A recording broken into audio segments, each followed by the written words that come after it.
So we've got some politicians up on the Hill who claim that there are socialists walking the halls of Congress. Seriously?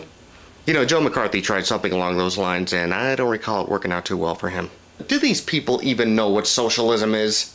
Of course they do, but what they're counting on is the American people not knowing the difference between socialism and communism. You did know that there's a difference between socialism and communism, right?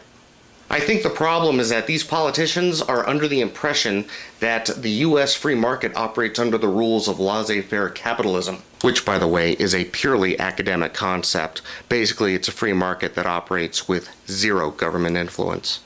You see, neither pure capitalism nor a centrally planned economy are sustainable models of commerce. Why do you think the Soviet Union is now the former Soviet Union? As for the free market, if the last year has taught us anything, it's that capitalism can always be counted on to do what's profitable, especially in the short term. Unfortunately, what's profitable isn't always what's right. That's why we have antitrust laws, the SEC, and government regulation. In case you didn't know, regulation is not synonymous with socialism.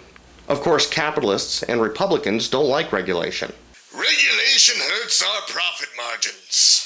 But aren't smaller profits in the short term worth long-term economic stability? Besides, you're still making a profit. And what self-respecting capitalist would go to the government asking for a handout because they screwed up their own business plan? File for bankruptcy, shut down, or sell out like a real capitalist would. And if we're such capitalists, how do you explain government subsidies? I wish I could get the government to pay me not to grow corn. So, are we headed toward socialism? No. We just find ourselves in need of some common sense regulation.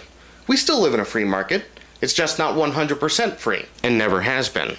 Yes, profit drives innovation, but left unchecked, it can also screw over a lot of people for the sake of benefiting a few. That's why we need regulation, to protect consumers from getting screwed. It's even been argued that some of the seeds of the current financial crisis were sown in the deregulation of Fannie Mae and Freddie Mac.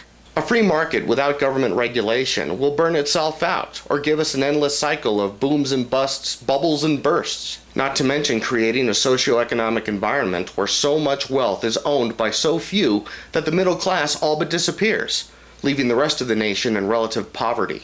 And for those of you who still think that we live in a purely capitalist nation, I'd like to show you a little piece of paper that the government gave me some 30-odd years ago. You'll note that it does not say capital security.